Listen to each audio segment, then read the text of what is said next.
நமஸ்காரம். உங்க கல்பனா ஸ்ரீகாந்த். இப்போ நம்ம இந்த பதிவில் பார்க்க போகிறது ரொம்ப ரொம்ப முக்கியமான ஒரு விஷயம். என்னன்னா, குரு அதிசாரத்தை பற்றி தான் நம்ம பார்க்க போகிறோம். அதிசாரம் அப்படின்னா ஸ்பீட் எடுக்கிறது அப்படின்றத ஞாபகம் வச்சுக்கோங்க. குரு பகவான் எங்கே இருக்கார்? இப்போ அவர் மிதுனத்தில் இருக்கார். ஆனால் அக்டோபர் 18ஆம் தேதி 2025 அவர் வேகம் எடுத்து கடகத்துக்கு போறார். குரு பகவான் தனக்கு பிடிக்காத இடத்திலிருந்து பிடிச்ச சூப்பரான ஒரு சக்கரவர்த்தி போஸ்ட் இருக்கக்கூடிய ஒரு இடத்துக்கு குரு பகவான் மூவ் பண்றாரு. அப்போ அவர் எவ்வளோ சந்தோஷமா இருப்பார். நார்மலாக ஒரு நல்ல இடத்துக்கு போறதா இருந்தாலே நமக்கு சந்தோஷமா இருக்கும். அங்க மதிப்பும் மரியாதையும் அவ்வளோ சூப்பரா சக்கரவர்த்தி பொசிஷன் கொடுக்க போறாங்க அப்படின்னா எவ்வளவு சந்தோஷமா இருக்கும். அதுலயும் இப்ப இருக்கக்கூடிய பிடிக்காத ஒரு இடத்துல இருந்து அவ்வளோ சூப்பர் பொசிஷன் போறாருன்னா குருவனுடைய நிலை எவ்வளவு சூப்பரா இருக்கும்ன்றதை நீங்களே யோசிச்சுக்கோங்க. அந்த குரு அக்டோபர் 18ஆம் தேதியிலிருந்து டிசம்பர் 5ஆம் தேதி வரைக்கும் கடக ராசியில தான் இருக்க போறார். அங்கு அவருடைய நிலை ரெண்டாக பிரிக்கப்படுது. ஒன்று அக்டோபர் 18ஆம் தேதியிலிருந்து நவம்பர் 11ஆம் தேதி வரைக்கும் அவர் ரொம்ப சூப்பரா உச்சம் பெற்ற நிலையில இருக்க போறார். ரொம்ப எக்ஸ்ட்ராடினரி பவர்ஃபுல்லா. அதே நவம்பர் 11ல இருந்து டிசம்பர் 5ஆம் தேதி வரைக்கும் அவர் பின்னோக்கி நகர ஆரம்பிச்சு, அதாவது வக்ரகதி பெற்று மறுபடியும் டிசம்பர் 5ஆம் தேதி மிதுனத்துக்கே வரப்போறார். ஸோ இந்த காலகட்டம் எப்படி இருக்க போகுதுன்னு ஒவ்வொரு ராசிக்கும் நான் பிரிச்சு சொல்ல போறேன். ஸோ ரொம்ப கீனா வாட்ச் பண்ணுங்க. நிறைய விஷயங்கள் சாதிச்சுக்கலாம். சிலருக்கு ஏதாவது எச்சரிக்கைன்னு சொன்னா அந்த இடத்துல விழிப்புணர்ச்சியோட செயல்படுங்க. சரியா? இனி ஒவ்வொரு ராசியும் எப்படி இருக்கு அப்படின்றது விளக்கமா நம்ம இனி பதிவுக்குள்ள போகலாம். தனுசு ராசி அன்பர்கள் ரொம்ப ரொம்ப ரொம்ப எச்சரிக்கையா இருக்கணும் இந்த அதிசாரத்தினுடைய காலகட்டத்துல. இந்த காலகட்டத்தை நீங்க ஒரு ட்ரைனிங் பீரியடா எடுத்துக்கணும். இந்த பீரியட்ல நடக்கக்கூடிய விஷயங்களை, சம்பவங்களை நீங்க நோட் பண்ணி வச்சுக்கணும். You have to get prepared for May 2026 to 2027 ஜூன்றது ஞாபகம் வச்சுக்கணும். கண்டிப்பா இது குழப்பமான காலம் தான். அது என்ன எது இதிலிருந்து தப்பிக்கிறது எப்படி அப்படின்றத உங்களுக்கு நான் சொல்லித்தரேன். அதே மாதிரி 2026 to 27 மார்க் பண்ணி வச்சுட்டு அதுக்கும் ப்ரிப்பேர் ஆயிடுங்கன்றது நான் உங்களுக்கு செகண்ட் டைமும் வலியுறுத்துறேன். சரி, குரு பகவான் யாரு? உங்களுடைய ராசிநாதன் பிளஸ் உங்களுடைய சுகத்துக்குண்டான அதிபதி. அவர் போய் 8ஆம் வீட்டுல பவர்ஃபுல்லா உட்கார்ந்து இருக்கிறது அப்படின்றது எனிமி ரொம்ப பவர்ஃபுல்லா உட்கார்ந்து இருக்கிற மாதிரி இருக்கும்.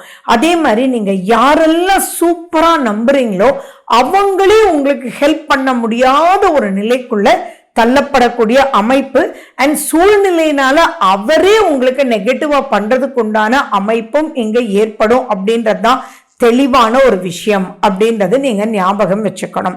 சோ இப்ப இந்த இடத்துல ஜெயிக்கிறதுக்கு உண்டான வழி அப்படின்னு எடுத்தா தனுசு ராசி, தனுசு லக்ன அன்பர்களே, பி அலர்ட் அலர்ட் அலர்ட்.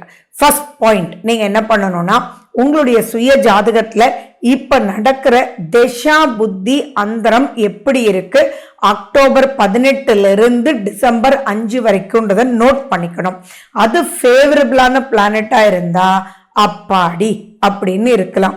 அது அன்ஃபேவரபிளா இருந்தா ரொம்ப ரொம்ப ரொம்ப கேர்ஃபுல்லா அனைத்து விஷயத்திலையும் டே விடியர்ல இருந்து நைட் வரைக்கும் நீங்க அலர்ட்டா இருக்கணும். அதே மாதிரி கண்டிப்பா தூக்கத்தை தொலைக்க கூடாது. மனக்குழப்பம் கண்டிப்பா இருக்கும். ஆனா அதையுமே ஒத்தி வச்சுட்டு இப்ப தூங்கினாதான் நாளைக்கு இது சமாளிக்க முடியும் அப்படின்ற ஒரு எண்ணத்தோட உங்களை பேலன்ஸ் பண்ணி ப்ரொசீட் பண்ணணும். மஞ்சப்பொடி அதிகமா எடுத்துக்கோங்க. நைட் தூங்கும் போது நீங்க மஞ்சப்பொடி பால்ல போட்டு நீங்க குடிக்கிறது ஒரு பழக்கமா பெப்பர் போட்டு குடிங்க. அது எல்லாமே நிறைய விஷயங்கள் உங்களுக்கு கேர்ஃபுல்லா எடுத்துட்டு போறதுக்கு உதவும். மேலும் நல்ல ஃப்ராக்ரன்ஸ், சாம்பிராணி, தூப தீபம் கண்டிப்பா நீங்க வீட்லயும் வேலை செய்யற இடத்துலயும் நீங்க போடுங்க. ஏன்னா இப்ப அம்மா கூடன்னு ஏன் சொல்றேன்னா, எப்படிப்பட்டவங்களாக இருந்தாலும் கடவுள் சித்தரிச்சதே அம்மா நன்மைதான் பண்ணக்கூடியவளாக இருப்பாள். அப்படிப்பட்டவங்க கூட உங்களுக்கு உதவ முடியாத ஒரு நிலைக்கு நீங்க தள்ளப்படுறீங்க அப்படின்றது தான் ரொம்ப ரொம்ப இம்பார்ட்டன்ட். நிறைய பேரு உங்களை சுத்தி சுத்தி தப்பா நினைச்சுக்குவாங்க. என்னடா இவங்க கூடமா தப்பா நினைச்சுக்கிறாங்க அப்படின்ற மாதிரி இருக்கும். நட்பு வட்டாரத்திலையும் உங்களுக்கு பழிச்சொல் வர்றதுக்கு உண்டான வாய்ப்புகள் அதிகமா இருக்கு அப்படின்னு ஞாபகம் வச்சுக்கோங்க. அண்ட் மேலும் அந்த குருவை நீங்க கிளியரா எதுவுமே discuss get the suggestions, but நீங்க அனலைஸ் பண்ணுங்க. ஒருத்தர் சொல்றதுல இருக்கிறதுல மெரிட்ஸ் டிமெரிட்ஸ் எல்லாம் எழுதி தென் நிதானத்தோட செயல்படுங்க.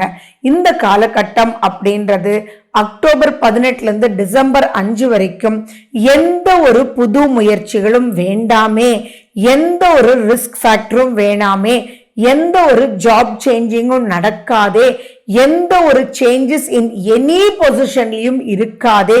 புது நண்பர்களுடன் நீங்க ரொம்ப ரொம்ப கேர்ஃபுல்லா இருக்கணும். பழைய நண்பர்கள் கூட அதாவது உங்களுடைய சைல்ட்ஹுட் ஃப்ரெண்ட்ஸ் கூட யாரை பத்தியாவது கமெண்ட் பண்ணினா இப்ப நீங்க அதுக்கு எதுவுமே கமெண்ட் பண்ணாதீங்க. ஏன்னா அவங்க பண்ண பெரிய கமெண்ட் மறந்துடும். ஆனா நீங்க பண்ண ஒரு சிறு சிரிப்பு ஒரு ஏளனத்துக்குள்ள கொண்டு போய் மிகப்பெரிய பகைமைக்குள்ள உங்களை தள்ளி விட்டுருன்றதுல நீங்க தெளிவா இருக்கணும். அதே மாதிரி நீங்க ஜாப் பண்றீங்க, நீங்க பிசினஸ் பண்றீங்க அப்படின்னா எந்த ஒரு விஷயத்தையும் ஒரு தடவைக்கு 4 தடவை நீங்க பார்த்து கரெக்டா பில் போட்டிருக்கீங்களா, கரெக்டா ப்ராஜெக்ட் ரிப்போர்ட் பண்ணிருக்கீங்களா அப்படின்றதெல்லாம் தெளிவா. ஏன்னா இந்த மாதிரி காலகட்டத்தில் தான் என்னுடைய அனுபவத்துல என்ன ஆகுதுன்னா, நான் ராங்கா மெயில இன்னொருத்தருக்கு அனுப்பிட்டேன், அதனால டோட்டலி போச்சு. நான் இவ்வளவு உண்மையா அந்த கம்பெனிக்கு இருந்தோம், நான் தான் அந்த கம்பெனிக்கு அதாவது இவங்களுடைய அகெயின்ஸ்ட் கம்பெனிக்கு ஹெல்ப் பண்ணதா பிளாக் மார்க் வந்துருச்சு அப்படின்ற மாதிரி எல்லாம் ஏற்படுறதுக்கு உண்டான காரணம். அதே மாதிரி கை தவறி எப்படி போச்சுன்னு தெரியல அப்படின்றதும் இந்த காலகட்டம் தான். மனம் சரியில்லாததுனால நிறைய தடுமாற்றங்களும் துளைப்பதற்கும் வாய்ப்புகள் நிறைய இருக்கு. நிறைய திருட்டு பட்டங்கள் வர்றதுக்கு உண்டான வாய்ப்புகளும் இருக்கு. உங்களது திருட்டு போறதுக்கும் வாய்ப்புகள் இருக்கு. சோ இந்த இடத்துல இதுக்கு மேல நான் ரொம்ப சொல்ல வேண்டிய அவசியங்கள் இல்லை.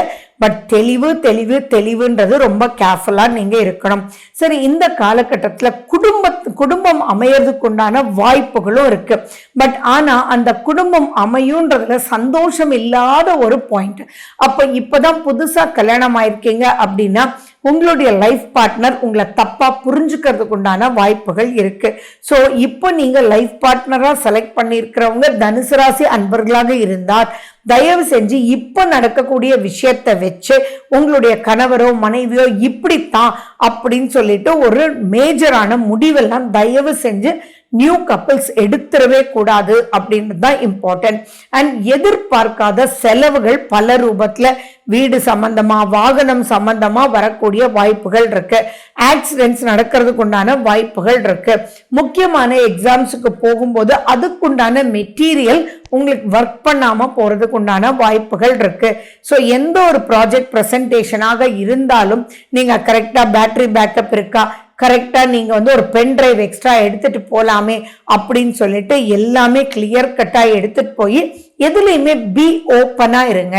அந்த ஓப்பனான செக்டார்ல நீங்க இருக்கும்போது ஃபைனலா நீங்க சொல்லுங்க, இதுலதான் மிஸ்டேக் இருந்தா ப்ளீஸ் சொல்லுங்க, I will just recheck it அப்படின்ற ஒரு பணிவு பொதுவாகவே தனுசு ராசி அன்பர்களுக்கு உண்டு. ஸோ அந்த பணிவை நீங்க கடைபிடிச்சு ப்ரொசீட் பண்ணிட்டீங்க அப்படின்னா பரவாயில்ல. ஸோ இப்போ மன ஆரோக்கியம் உடல் ஆரோக்கியம் ரெண்டுமே கெடுறதுக்கு உண்டான வாய்ப்புகள் இருக்கு. ஸோ ஓப்பனா நான் என்ன சொல்லுவேன் அப்படின்னா, எதுவுமே மனசை போட்டு பாதிக்காம இருந்துருங்க. ஏன்னா இந்த காலகட்டம் டிசம்பர் 5 வரைக்கும் தான். பட் இந்த பீரியடை ஒரு ஹார்டு ட்ரைனிங் பீரியட் அப்படின்னு எடுத்துக்கிட்டீங்கன்னா வரக்கூடிய நீங்க 2026 to 27 வரக்கூடிய குரு பயிற்சியை ஈஸியா சமாளிச்சு வெளியில வந்துருவீங்க அப்படின்றது பெரிய டவுட் இல்லை. சரி, இப்போ உச்சம் பெற்று 8ல உச்சம் பெறதுனால்தான் இவ்வளவு சொல்றேன்னா வக்ரம் காலத்துல சரியாயிடுமா அப்படின்னா என்ன பொறுத்தளவு அதுவுமே அவ்வளவு ஃபேவரபிள் கிடையாது. உங்க சுய ஜாதகத்துல குரு வக்ரம் பெற்றிருந்தா பரவாயில்ல, அப்படி இல்லை அப்படின்னா தவறுதலான வழிகாட்டுபவர் நீங்களாகவும், அதுவும் அதிக பதவியில் இருக்கக்கூடியவங்க, சர்ஜரி நீங்க ஒரு சர்ஜனா இருக்கீங்க, நீங்க உங்களை நம்பின ஒரு டியூட்டரா நீங்க இருக்கீங்க அப்படின்னா அந்த இடத்துலலாம் ரொம்ப ரொம்ப அலர்ட்டா இருங்க. எதுலையுமே மாட்டிட்டு ஒரு சஸ்பென்ஷனோ ஒரு ராங்கான விஷயத்துக்குள்ள போகாம இருந்துட்டா ரொம்ப சந்தோஷம். இதுல ஒரு பெரிய சந்தோஷமான விஷயமும் உண்டு. 4ஆம் வீட்டுல சனி பகவான் அர்த்தமாஷ்ட சனியா உட்கார்ந்துட்டு இருக்கார். ஆனா அவரை குரு பார்க்கறதுனால அவருடைய தாக்கங்கள் கொஞ்சம் குறையும். பட் ஆன் தி ஹோல் எல்லா விஷயத்திலையுமே நீங்க கேர்ஃபுல்லா இருக்கணும். கண்டிப்பா மெடிடேஷன் ரொம்ப ரொம்ப ரொம்ப முக்கியம். உங்களுக்கு பிடிச்ச குரு வழிபாடு நிச்சயமா அது பாபாவா இருக்கலாம், சங்கராச்சாரியாரா இருக்கலாம், ராமானுஜரா இருக்கலாம், ராகவேந்திரரா இருக்கலாம், யாராக இருந்தாலும் சரி, நித்தியமும் அந்த கோயிலுக்கு போயிட்டு அங்க ஒரு நிமிடம் உட்கார்ந்து மனதார பிரார்த்திச்சு மெடிடேட் பண்ணிட்டு நீங்க ப்ரொசீட் பண்ணுங்க. அப்ப வரும் முன் உங்களுக்கு அலர்ட் கொடுக்கும். ஸோ நீங்க சேஃபா உங்களை ப்ரொடெக்டிவா இருக்கிறதுக்கு இதுவே முக்கியமான வழி. So wish you good luck. வாழ்க வளமுடன். நன்றி, வணக்கம்.